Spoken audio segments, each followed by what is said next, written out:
Bismillahirrahmanirrahim. Assalamualaikum warahmatullahi wabarakatuh. Waalaikumsalam warahmatullahi Waalaikumsalam wabarakatuh. warahmatullahi wabarakatuh, Ma'am. Ya, alhamdulillah hari ini kita bertemu lagi di pembelajaran kimia. Hari ini akan kita bahas tentang makromolekul, yaitu khususnya untuk karbohidrat, protein, dan lipida. Nah, sebelum kita mulai pembelajaran hari ini, ada baiknya kita berdoa, ya agar pembelajaran hari ini bisa mendapatkan keberkahan. Berdoa dimulai, berdoa selesai. Ya, saya akan share screen terlebih dahulu untuk memulai pembelajaran kita. Ya, hari ini kita akan bahas tentang makromolekul. Sebenarnya makromolekul itu golongannya ada polimer dengan karbohidrat, protein, lemak. Namun polimer kita bahas di pertemuan berikutnya. Ya, tujuan pembelajaran hari ini termasuk cukup kompleks ya, Nak ya, karena ada 3 sub pokok bahasan yang akan kita bahas. Yang pertama, kita akan menyajikan tentang penggolongan karbohidrat, kemudian kita mengidentifikasi uji yang terdapat dalam karbohidrat, kemudian kita yang kedua menganalisis struktur dan sifat dari asam amino penyusun protein. Yang keempat, menyajikan data penggolongan dari protein, kemudian mengidentifikasi protein melalui beberapa uji. Yang keenam, mengajikan data tentang struktur lemak dan penggolongannya, maksudnya itu struktur lipida ya. Mengidentifikasi reaksi-reaksi yang terjadi pada lemak. Nah, khususnya kita ke lemak ya, kita bahas nanti. Kemudian mengidentifikasi senyawa turunan lemak dan uji identifikasinya. Nah, langsung saja, apa sih itu makromolekul? Sebenarnya di biologi kalian sudah bahas ini ya, Nak ya. Jadi ini lebih seringnya kalian bahas di biologi, namun ini masuk ke biokimia namanya, kalau di kimianya. Nah, jadi makromolekul itu termasuk ke senyawa biokimia, di mana dia berupa molekul yang besar. Makromolekul, yaitu molekul besar yang biasanya kita sebut dengan polimer. Polimer itu nanti kita bahas di pertemuan berikutnya. Polimer ada 2, ada yang buatan dan ada yang dari alam. Dan yang termasuk juga golongan makromolekul itu ada karbohidrat, protein, lemak. Sebenarnya ada satu lagi yaitu asam nukleat ya, karena namun asam nukleat tidak kita bahas. Nah, polimer itu disusun oleh subunit yang lebih kecil yang dinamakan dengan monomer. Nah, jadi subunitnya itu disusun berulang ya, dinamakan monomer. Nah, reaksi penggabungan monomer menjadi suatu polimer yang lebih besar itu dikatakan reaksi polimerisasi. Nah, bisa kita lihat di sini, ini adalah macam-macam polimer yang biasanya itu kita temukan di plastik, kemudian ada di pipa dan botol-botol plastik. Nah, langsung saja kita bahas tentang karbohidrat. Nah, karbohidrat atau biasanya kita sebut gula, atau kata lainnya itu adalah sakarida kalau bahasa Latinnya. Jadi sakarida itu artinya adalah gula. Jadi karbohidrat sendiri itu bisa disusun dari gugus fungsinya bisa aldehid yang kita sebut nanti aldosakarida, aldosakarida ya, dan ada keton atau ketosa ya. Aldosa dan ketosa gitu. Atau zat yang terhidrolisis menghasilkan polihidroksialdehida dan keton. Nah, apa sih penggolongan dari karbohidrat ini? Nah, pasti yang kita tahu ada monosakarida. Nah, jadi monosakarida itu adalah gula yang hanya mengandung satu jenis. Hanya satu dia. Jadi dia gula paling sederhana yang namanya mono, artinya satu. Monosakarida yaitu karbohidrat yang tidak dapat lagi dihidrolisis menjadi lebih kecil karena dia sudah paling sederhana ya. Contohnya itu ada glukosa, kemudian ada fruktosa dan ada galaktosa. Di sini glukosa dan galaktosa itu gugus fungsinya adalah aldosa atau aldehid. Sedangkan untuk fruktosa, gugus fungsinya itu adalah ketosa atau keton. Itu yang membedakannya. Nah, monosakarida ini yang mengandung aldehid disebut aldosa, seperti yang saya bilang. Monosakarida yang mengandung gugus keton disebut sebagai ketosa. Nah, langsung saja kita lihat di sini. Bisa kalian lihat, di sini ada glukosa yang saya bilang tadi dia termasuk ke dalam aldosa. Aldosa artinya apa, Miss? Iya, aldosa artinya adalah monosakarida yang mengandung gugus fungsi. Gugus fungsinya adalah aldehid ya, Nak ya. Ini aldehidnya. Ya, ini aldehid. Sedangkan fruktosa, gugus fungsinya adalah ketosa. Nih, keton. Sama juga galaktosa, gugus fungsinya juga aldehid. Makanya dia dikatakan aldosa. Nah, untuk menamainya, caranya begini, Nak. Nah, glukosa, berapa jumlah atom C pada glukosa, Nak? Berapa jumlah atom C dari dalam glukosa? 6. C6H12O6. 6. Bahasa alkananya apa 6? Heksana. Heksana. Karena dia gugusnya adalah aldosa, maka namanya menjadi aldoheksosa. Nah, glukosa biasanya kita sebut juga sebagai aldoheksosa. Gula dengan rantai C6 dan mengandung gugus fungsi aldehida. Seperti itu. Kita lanjut untuk fruktosa. Berapa jumlah atom C pada fruktosa, Nak? Ini fruktosa ada berapa? 1. 6. 6 juga. Nah, maka kalau kita suruh namain, apa namanya? Namanya adalah ketoheksosa. Nah, ketonya karena ada gugus keton, heksosa karena jumlah fruktosa ada 6 C-nya. Seperti itu ya, Nak ya. Nah, kita lanjutkan untuk yang ini. Glukosa itu biasanya terdapat pada buah, sayur, kemudian madu ya, Nak ya. Kemudian dia rasanya manis, dia bisa difermentasi, benar ya? Glukosa bisa kita fermentasi ya. Nah, kemudian kalau misalnya fruktosa itu adanya di gula buah. Kalau glukosa ada di dalam darah ya, darah manusia. Kalau fruktosa itu ada di buah. Gugusnya keton, dia rasanya paling manis. Nah, biasanya ada pada madu, nektar, dan buah. Sedangkan galaktosa itu dia rasanya kurang manis. Ya, hasil hidrolisis dari laktosa. Nah, itulah untuk ini. Jadi kalau untuk fungsi utama dari karbohidrat, biasanya itu adalah untuk sumber energi utama ya di dalam tubuh kita. Kita lanjut. Penggolongan dari karbohidrat yang kedua ada namanya oligosakarida. Ada apa, Nak? Hotma? Oligosakarida yaitu karbohidrat yang jika kita hidrolisis akan menghasilkan sebanyak 2 sampai 10 jenis monosakarida.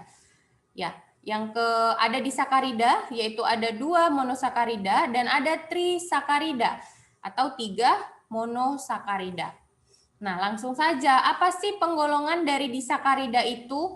Jadi disakarida itu golongannya ada sukrosa, ada laktosa, dan ada maltosa.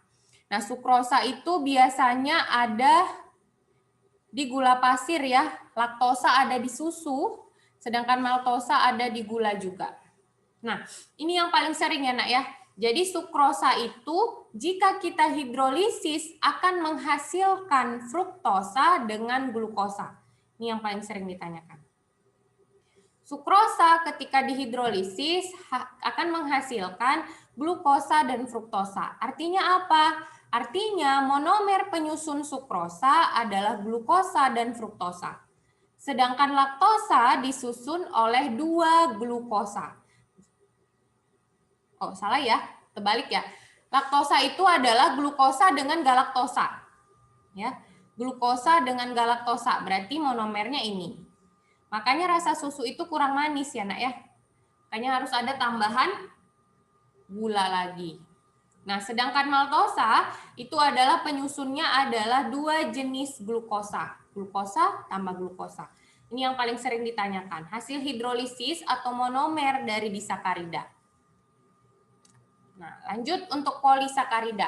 Jadi kalau polisakarida itu dia jika dihidrolisis menghasilkan Nah, tidak 10 monosakarida ya, Nak, bahkan bisa lebih. Bisa lebih dari 10 monosakarida untuk polisakarida, artinya dia banyak. Nah, yang biasanya polisakarida itu yang paling sering kita temukan adalah amilum atau pati. Nah, jadi amilum atau pati itu terdapat banyak molekul glukosa. Nah, kita lanjut untuk ini.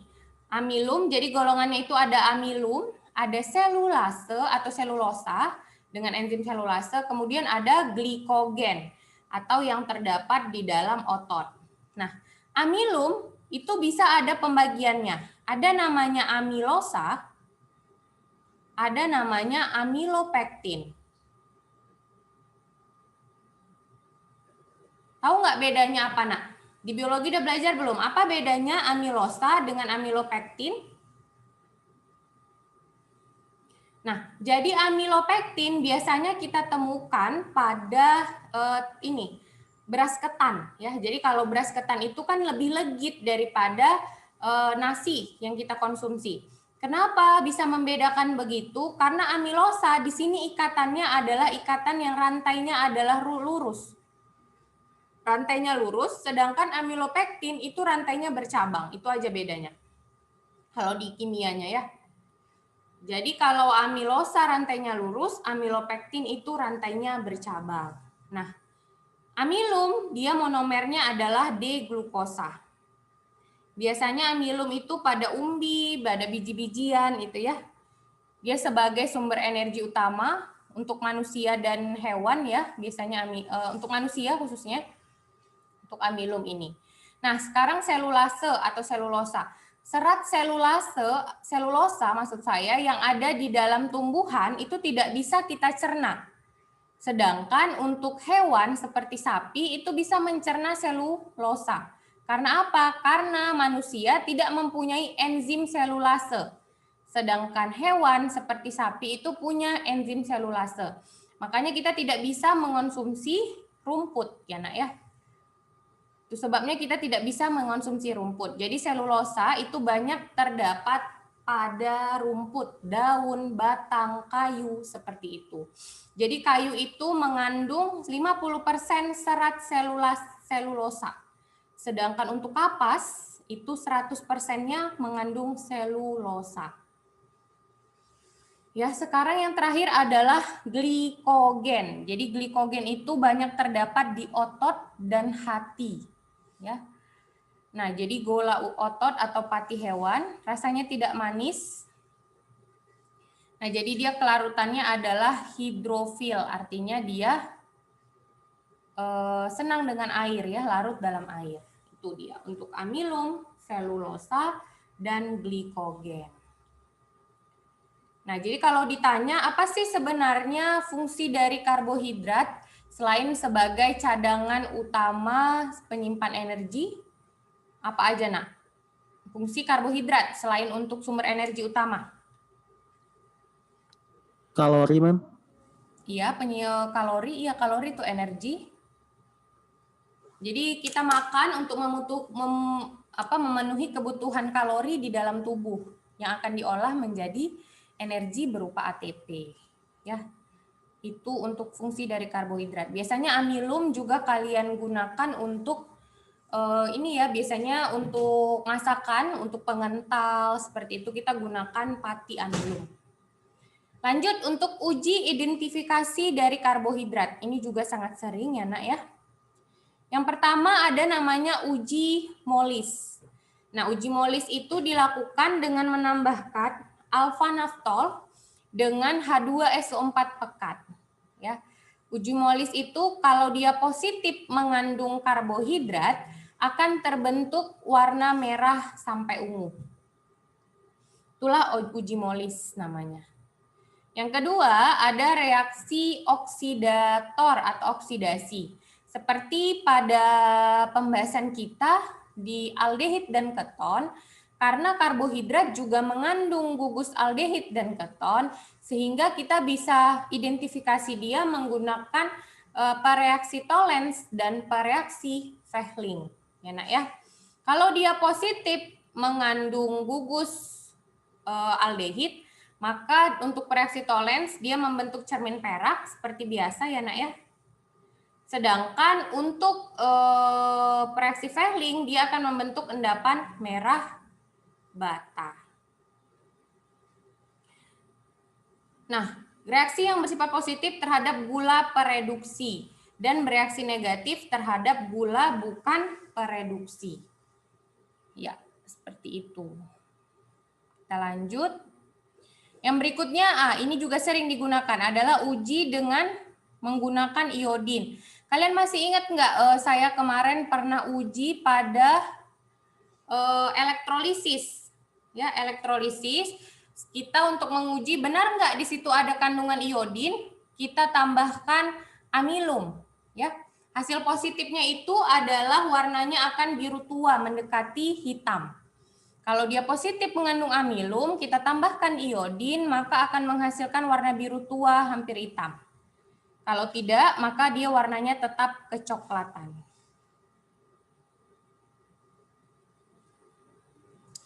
Lanjut adalah protein.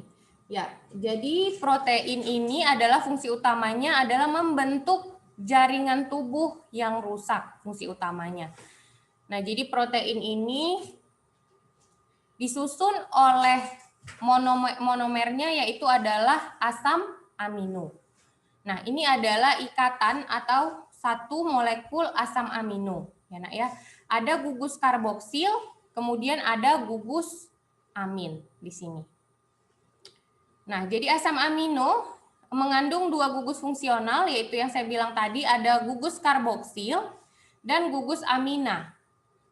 Nah, asam amino ini dia bisa membentuk zwitter ion atau dia bisa bersifat asam ataupun basa. Nah, kalau kita lihat di sini asam aminonya di sini dia chiral C-nya. Kenapa? Karena keempat tangannya mengikat rantai yang berbeda. Ya. Kemudian asam amino itu, nak, kalau kita lihat ikatannya adalah ikatan peptida. Jadi satu protein itu disusun oleh kurang lebih 20 jenis asam amino melalui ikatan yang namanya ikatan peptida. Nanti kita lihat bagaimana bentuk ikatan peptida itu. Nah, jadi asam amino sendiri yang penyusun protein itu ada dua jenis. Ada asam amino esensial dan asam amino non-esensial. Nah, jadi asam amino esensial ini penting karena dia tidak dihasilkan tubuh dan hanya dapat dari makanan. Ya, jadi dia bisa kita peroleh dari makanan yang kita konsumsi. Contoh asam amino esensial itu ada histidin, ada arginin, valin, dan seterusnya. Sedangkan asam amino non-esensial itu dia hanya dapat dibuat oleh tubuh kita. Jadi tidak bisa kita peroleh melalui makanan. Contohnya ada alanin, ada glutamat, ya, ada glisin, tirosin, dan sebagainya. Nah, kemudian sifat dari asam amino. Asam amino ini dia bersifat amfoter, yaitu dia bisa bersifat sebagai asam dan bisa bersifat sebagai basa. Karena apa? Karena tadi ada gugus karboksil. Gugus karboksilnya itu cenderung membuat asam amino bersifat asam, sedangkan gugus amina atau NH2-nya cenderung membuat si asam amino ini bersifat basah, atau dia dikatakan zwitter ion. Nah, kemudian ada yang namanya titik isoelektrik atau titik pH di mana asam amino itu dalam keadaan muatannya adalah netral, ya. Kalau pH-nya lebih kecil dari titik isoelektrik, maka asam aminonya akan bermuatan positif. Ya, kalau pH lebih kecil dari titik isoelektrik, maka dia akan cenderung bersifat bermuatan positif karena mengikat H positif. Nah, sedangkan kalau pH-nya sama dengan isoelektrik, maka asam aminonya membentuk zwitter ion atau amfoter, cenderung bersifat asam atau basa gitu ya. Kalau pH lebih besar dari titik isoelektrik, maka cenderung bermuatan negatif dengan melepaskan air. Ya, ini juga sering, nak. pH-nya lebih kecil dari titik isoelektrik, dia bermuatan positif karena mengikat H positif. pH-nya sama dengan titik isoelektrik, maka dia Zwitter ion. Kalau pH-nya lebih besar dari titik isoelektrik, maka bersifat bermuatan negatif karena melepas air. Nah, ini contoh pH ini ya, pH titik isoelektriknya. Nah, kemudian asam amino itu juga bersifat optis aktif, seperti yang saya bilang tadi. Karena apa? Karena dia C pada asam amino itu C-nya kiral. Maka dia bersifat optis aktif atau bisa memutar bidang cahaya terpolarisasi. Nah, kemudian asam amino juga dapat mengalami denaturasi atau kerusakan. Jadi asam amino itu biasanya dia ada suhu optimumnya. pH-nya juga seperti itu kan tadi. Jadi dia suhunya optimum, kalau tidak bisa merusak atau mengalami denaturasi pada suhu yang tinggi. Nah, seperti yang saya bilang tadi, protein disusun oleh asam amino dengan ikatan apa tadi, Nak? Ikatan apa tadi? Polipeptida, Miss. Iya, ikatan peptida. Jadi kalau kita lihat, inilah struktur dari ikatan peptida. Apa itu, Miss, ikatan peptida? Ini ya, ingat ya. Jadi ikatan peptida adalah ikatan yang terbentuk antara karboksil, ya, karboksil dari asam amino yang satu dengan gugus amin dari asam amino yang lain. Inilah ikatan peptida. Ikatan peptida adalah ikatan yang terbentuk dari karboksil dari asam amino yang satu dengan amina dari asam amino yang lain. Inilah ikatan peptida. Nih. Ya, bisa dimengerti ya untuk ikatan peptida. Nah, kemudian begini, ada struktur protein. Jadi struktur primernya itu seperti ini, struktur primer dari protein. Ini adalah struktur sekunder dari protein, dan ini adalah struktur tersier dari protein. Gabungan dari struktur tersier membentuk struktur quaterner pada protein. Nah, struktur primer ini merupakan struktur rantai yang lurus, ya. Sedangkan struktur sekunder yaitu struktur yang diakibatkan dari ikatan hidrogen, membentuk struktur alpha helix, lekukan beta, dan lekukan gamma. Nah, kemudian struktur tersier adalah struktur akibat ikatan struktur sekunder membentuk subunit protein. Nah, sedangkan yang keempat, struktur quaterner itu adalah kumpulan subprotein dari struktur tersier, seperti yang saya bilang. Nah, penggolongan protein. Jika kita lihat dari bentuknya, protein ada dua jenis. Ada protein globular dan ada protein filamen. Nah, protein globular itu berbentuk bulat padat, seperti enzim dan protein transport. Sedangkan protein filamen itu terbentuk serabut, seperti keratin pada rambut dan kolagen pada kulit. Ya. Nah, sedangkan berdasarkan fungsi biologisnya, protein dibagi yang pertama ada enzim atau biokatalisator. Ini masuk aja kita langsung ke fungsi dari protein ya, Nak. Jadi, fungsi biologisnya enzim biokatalisator itu adalah untuk mempercepat reaksi kimia, ya. Seperti apa contoh proteinnya? Ada amilase, tripsin, seperti itu. Kemudian ada yang mengatur hormon. Mengatur hormon ada adrenalin, kemudian yang paling sering itu ada hormon insulin. Untuk apa hormon insulin di dalam tubuh, Nak? Mengubah gula darah menjadi glikogen. Iya, untuk mengubah gula darah menjadi glikogen. Artinya apa? Kalau insulin cadangannya kurang di dalam tubuh, maka kadar gula dalam darah itu akan tinggi. Itulah yang menyebabkan penyakit diabetes. Nah, kemudian untuk antibodi ada imunoglobulin, ya, Nak ya. Itulah fungsi dari protein imunoglobulin. Ada protein transport. Protein transport adalah protein untuk mentransport. Misalnya yang ada di dalam darah, hemoglobin. Hemoglobin itu mentransport oksigen ya dari darah ke seluruh tubuh. Nah, yang kelima ada protein kontraktil atau bisa untuk alat gerak. Contoh proteinnya ada aktin, ada miosin. Kemudian ada protein struktur, dia yang mengatur atau melindungi struktur tubuh. Ada kolagen, kolagen itu yang ada di kulit ya. Kemudian keratin yang ada di rambut.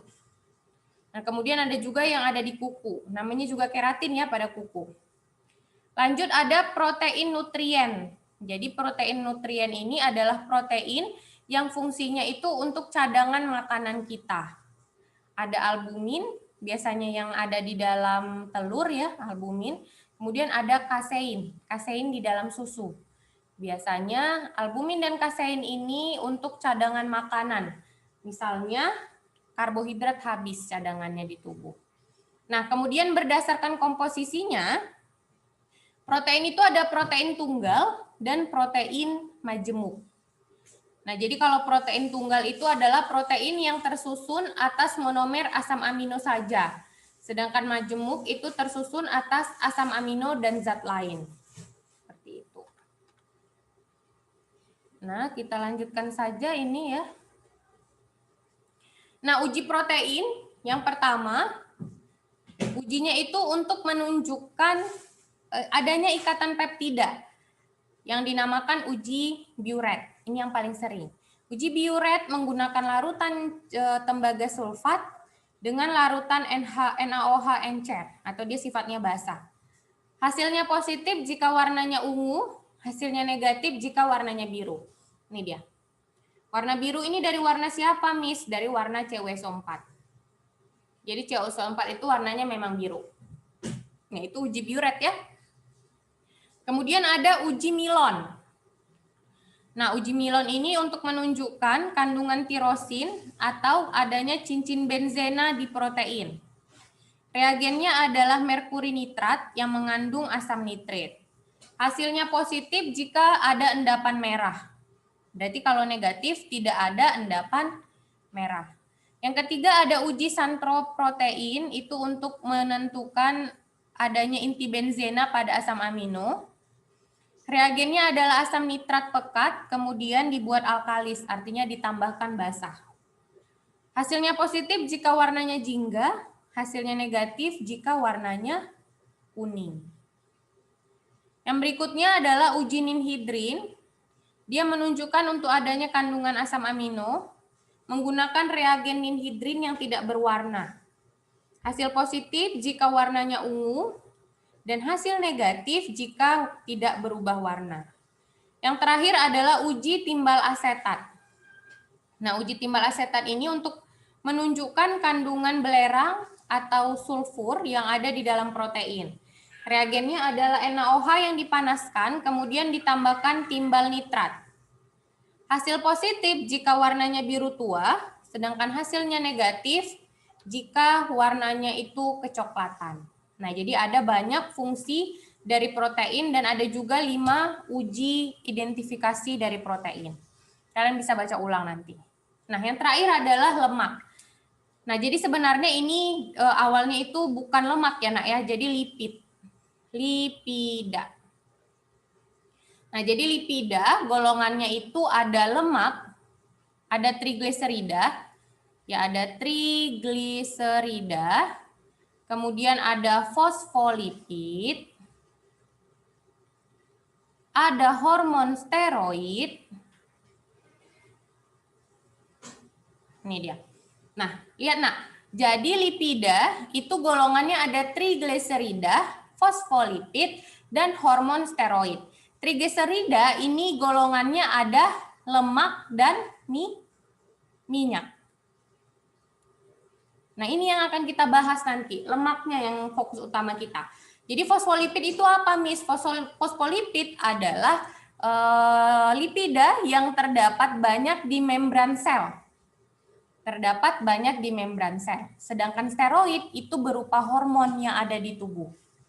Yang fokus utama kita adalah lemak dan minyak hari ini. Minyaknya juga sedikit saja. Kita fokus utamanya adalah lemak. Nah, jadi komponen utama pada sel penyimpanan lemak hewan dan tumbuhan ya. Jadi lemak itu merupakan cadangan makanan yang paling penting di tubuh. Ya, dia lemak itu mengandung gugus ester, Kemudian lemak adalah ester gliserida yang atom C-nya lebih besar dari 10.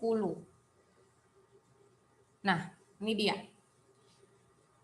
Jadi asam lemak, kemudian ada gliserol. Asam lemak bentuknya adalah asam karboksilat, dengan gliserol bentuknya adalah alkohol ya.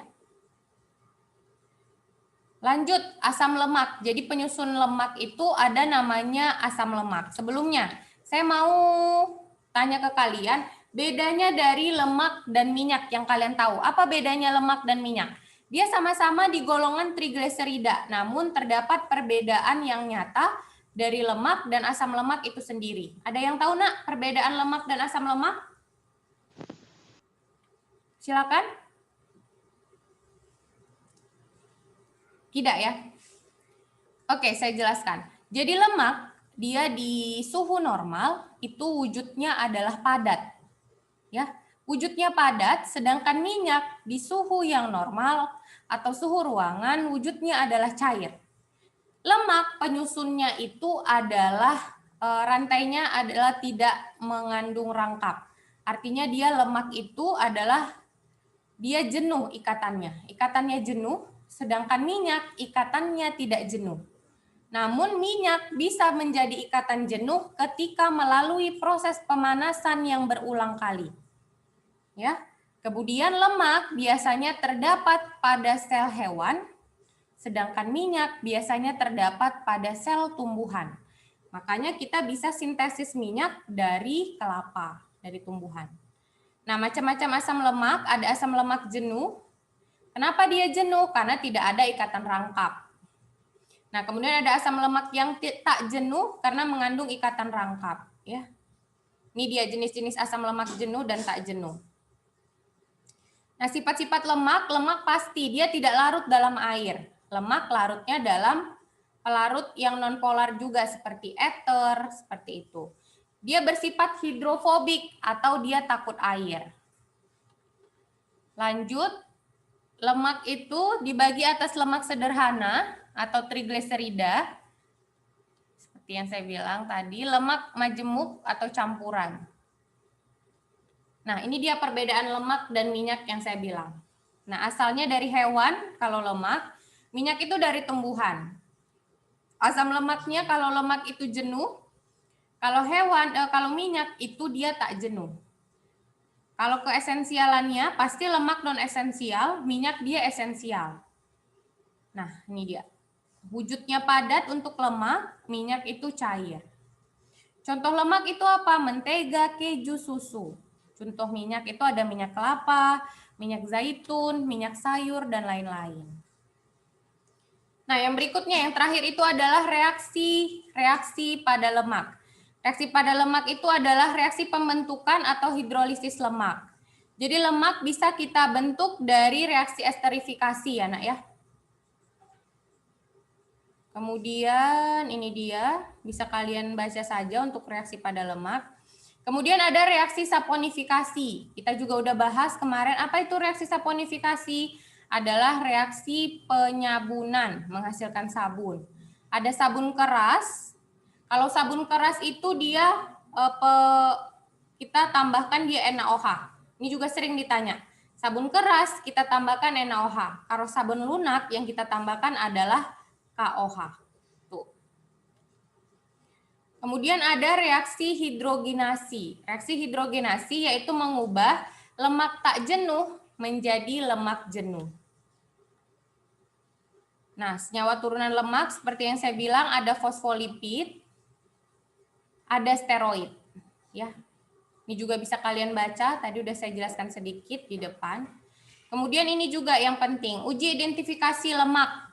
Yang pertama bisa menggunakan kertas buram. Hasil positif jika kertas buramnya itu menjadi transparan. Oke, kemudian uji Sudan 3. Hasilnya positif jika ada warna merah, ya terbentuk warna merah. Oke, itu saja ada 2 jenis uji identifikasi pada lemak. Ya, jadi kalau fungsi utama lemak selain cadangan makanan, dia juga melindungi tubuh ya. Kalau dibilang lemak itu bisa menghangatkan tubuh, benar atau tidak? Kalau ada pernyataan yang bilang lemak bisa menghangatkan tubuh, benar atau tidak, Nak? Benar sih, Miss. Iya, benar. Jadi lemak itu kan dia terbentuk akibat kelebihan kalori dalam tubuh. Jadi kalau kalian kelebihan kalori, artinya makannya sangat banyak, kalorinya berlebih, maka akan disimpan di lapisan kulit, ya di bawah kulit, itu lemaknya.